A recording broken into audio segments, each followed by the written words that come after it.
On est dans le Lot-et-Garonne, il fait plus de 31 degrés, mais oui. Et nous sommes chez les vignerons de Buzet, superbe appellation. Ils sont au top pour ce qui est la gestion des intrants, la diminution des pesticides, le recyclage de l'eau et la gestion du vignoble dans tous ses rapports à l'environnement. Voilà, avec même des abeilles comme témoins.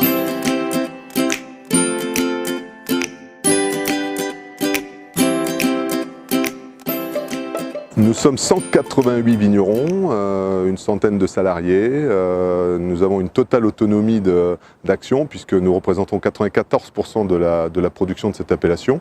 Aujourd'hui, nous sommes reconnus pour notre engagement en matière de développement durable. On a été probablement dans les tout premiers dans notre filière économique à nous intéresser à ce sujet-là. Nous, il y a 12 ans de cela, on avait déjà commencé à réfléchir sur la logique de la problématique des intrants, c'est-à-dire la réduction des pesticides. Pour nous, c'était il y a 12 ans. Donc ici, on trouve des petits diffuseurs qui contiennent des phéromones. Aujourd'hui, vous avez deux labels en fait, qui sont reconnus par l'État, le label AB pour le bio et le label HVE pour tout ce qui est, je dirais, engagement en agroécologie. Donc pourquoi est-ce qu'on a de l'herbe partout? Donc c'est une volonté, c'est pas un laisser-aller, c'est clairement une volonté. Pour nous, c'est un moyen de lutter contre le stress hydrique. C'est-à-dire l'idée, c'est de pouvoir faire pousser des espèces, donc qui vont être poussées au printemps comme ça, et qu'ensuite on va rouler sur le sol, ce qui va nous permettre d'avoir un certain paillage et donc une fraîcheur sous ce paillage. Donc c'est comme ça qu'on arrive à conserver davantage d'eau dans les parcelles.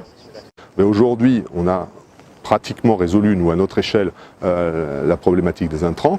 Mais par contre, on commence à analyser les futures problématiques. Et cette future problématique est la problématique de l'attribution ou de la gestion de l'eau pour la vigne ou pas. Bienvenue au Jardin des Filtres.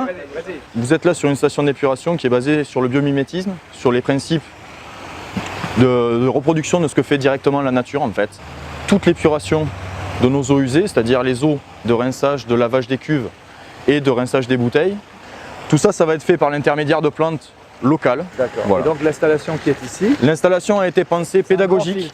C'est un grand filtre en fait qu'on va retrouver. Ouais. Et ça a été pensé de manière pédagogique pour pouvoir éduquer en fait quelque part à l'environnement et penser aussi selon la manière de la biodiversité qui vont permettre de développer la vie des batraciens et de ce qui va être lézards et autres reptiles. On a installé des boîtes donc, qui diffusent en effet réellement de la musique 7 minutes le matin, 7 minutes le soir.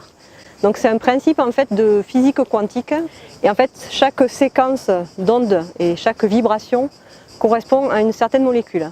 En favorisant la synthèse de certaines molécules ou en inhibant d'autres molécules, on va pouvoir lutter contre certaines maladies de la vigne. Alors au départ on n'y croyait pas trop quand ils nous ont proposé ça il y a 4 ans maintenant, sauf qu'on a fait des mesures sur 5 hectares de Cabernet Sauvignon, on a divisé la mortalité par 4. En émettant des sons. Oui.